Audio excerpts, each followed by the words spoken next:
End of story. Not only that, now we're going to go into insistence on buffer zones, and NATO troops are not going to patrol the buffer zones. I'm sorry, Keith, if you want to have your side of the story, Ukraine has to win. Oh, you're threatening to give weapons to Ukraine. Oh, gosh. Yeah, Russia's really peeing their pants right now, Keith. They're not. You want to bankrupt America by putting more money in there? Keith, where are you going to get the weapons? Magic? I mean, I pull a rabbit out of my hat. Mr. Weapons Inspector ScottRitter's recent analysis proves prophetic once again, friends, as the battlefield transforms hour by hour. The American Institute for the Study of War has just issued an unprecedented warning about Russia's imminent major offensive south of the Dnipro. This is a watershed moment, dear viewers, when even this notoriously anti-Russian institute raises the alarm. You know something extraordinary is unfolding. Let's pause and appreciate the magnitude of this development. This very institute, which has consistently painted Russian capabilities in dismissive tones, which has repeatedly downplayed every Russian achievement, now sounds the alarm bells about a major offensive. Their analysis, drawing from British, American, and Ukrainian intelligence sources, suggests something so significant that they cannot maintain their usual skepticism. The pace is quickening, friends, and the signs are unmistakable. Every hour brings new reports of Russian advances, new positions secured, new strategic advantages gained. But this isn't just about territorial gains, it's about the systematic dismantling of Ukrainian defensive capabilities. We're seeing a masterful combination of tactical precision and strategic patience. Look at the pattern emerging across the entire front. While Western media focuses on isolated incidents, we're witnessing the orchestration of a grand strategic design.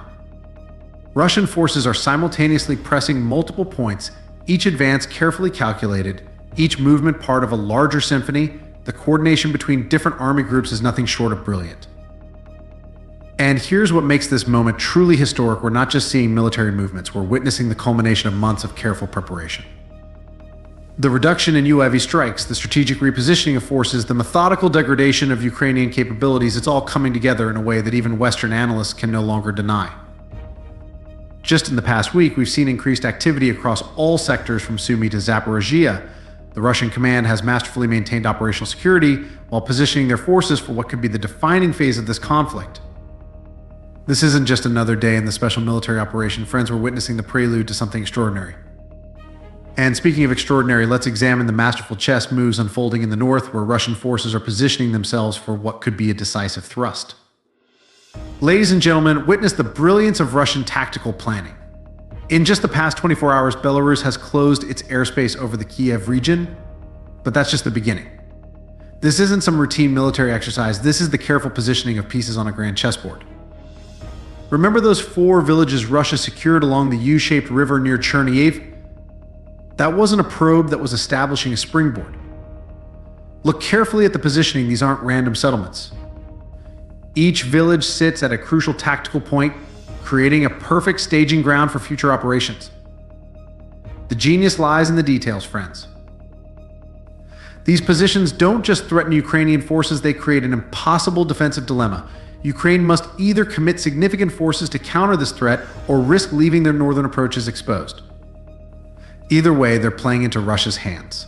And now breaking news that changes everything. Russian forces have breached Ukrainian defenses near Sumy, advancing 5 to 7 kilometers into Alexandria. But look deeper, this isn't just any advance. The chosen axis of attack perfectly aligns with the terrain's natural corridors, threatening critical supply lines while minimizing exposure to Ukrainian counter-battery fire. This new position creates multiple threats: a potential thrust toward Kiev's northeastern approaches, a flanking maneuver against Sumy's defenders, or even a deeper penetration toward critical infrastructure. Ukrainian commanders now face an impossible choice: reinforce Sumy and weaken other sectors, or risk a major breakthrough in the north. Watch how Russian forces have methodically built up their presence in this sector. Every movement calculated, every position carefully chosen. This isn't just military planning, this is strategic artistry at its finest. But if you think that's impressive, wait until you see what's happening in Pokrovsk, where Russian forces are orchestrating an even more remarkable operation. Russian forces have executed a masterful maneuver, replicating the successful Okratine scenario that previously shattered Ukrainian defenses. But this time, friends, the scale is even more magnificent. They've reached Dakhny and Shevchenko, and here's the crucial part: they're now threatening Ukraine's vital lithium and coal mines. This isn't just about territorial control, this is about striking at the heart of Ukraine's industrial capacity. These resources aren't just valuable to Ukraine, they're critical to European and American industrial ambitions. For 3 consecutive days, think about this, friends, 3 full days, Ukraine has failed to mount any effective resistance. Each Ukrainian counterattack has been anticipated and neutralized before it could develop. Russian forces have systematically dismantled one defensive position after another. Russian forces now stand just 2 kilometers from Pokrovsk's urban areas. 2 kilometers. Let that sink in. This isn't just close, this is critically close.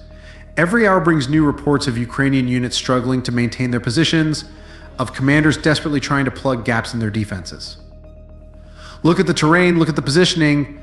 This is military art in motion, friends, the careful coordination of artillery, armor, and infantry. The precise application of force at critical points. The methodical exploitation of every tactical advantage. We're not just watching a battle, we're watching a masterclass in modern warfare. And now, straight from Russia's intelligence chief himself, we have confirmation of what many of us have been observing. Sergei Naryshkin's latest statement isn't just analysis, it's a declaration of inevitability. The head of Russian intelligence, who rarely speaks about Ukraine in such specific terms, has confirmed what we've been observing: Ukraine's forces have never been in worse condition, teetering on the edge of collapse. Look at the evidence before us, friends. The remarkable Russian advances in South Donetsk aren't isolated incidents, they're part of a masterful strategic plan. In the Ugledar region alone, Russian forces have achieved in weeks what took months in 2023. The pace of territorial gains has increased 5-fold. The masterful encirclement developing at Pokrovsk reveals the true state of Ukrainian defenses. Their much vaunted fortifications, their so-called impregnable positions, all are crumbling. The situation has deteriorated far beyond the Ukraine crisis, leading to a severe operational crisis that's lasted for an extended period. What's particularly telling is how Russian forces have systematically taken control of key positions around Pokrovsk. They've now reached the industrial zones near the lithium and coal mines resources that are crucial not just for Ukraine's economy, but for the entire European and American industrial ambitions. The systematic way Russian forces are approaching these objectives shows their strategic mastery. Take Plekhovo, for instance, a crucial stronghold that now serves as a springboard for Russian forces to develop offensive operations towards both southern and northern directions, even tightening the encirclement of Sudzha. On the opposite side, near Sverdlovskovo, Russian forces have successfully resolved the Novoivivka strongpoint, creating yet another advantageous position for future operations. Hour by hour, position by position, we're witnessing the methodical dismantling of Ukrainian defense capabilities. These aren't just tactical victories, this is strategic dominance unfolding before our eyes, with every move carefully calculated to maximize strategic advantage. Here's something remarkable, friends: Russian UAV and missile strikes have dropped by half in the past 2 weeks. Western analysts claim this shows weakness, how wrong they are. This is Russia demonstrating complete strategic control. Let's examine this more closely. In the first 10 days of December, we've seen a significant reduction in both UAV and missile strikes. But here's what Western analysts miss: this isn't about capability, it's about choice.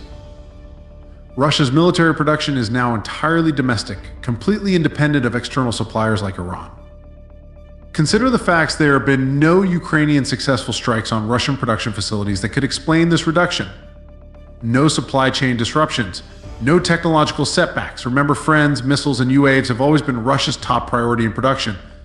Even when tank or aircraft production might be limited, missile production continues as the primary deterrent and anti-access weapon. This reduction in strikes tells us something crucial about Russian strategic thinking. They're accumulating resources, building up their arsenal for something significant. Whether it's tomorrow, next week, or next month, but definitely within the next 3 months, we're about to witness a strategic operation that will rewrite this conflict's history.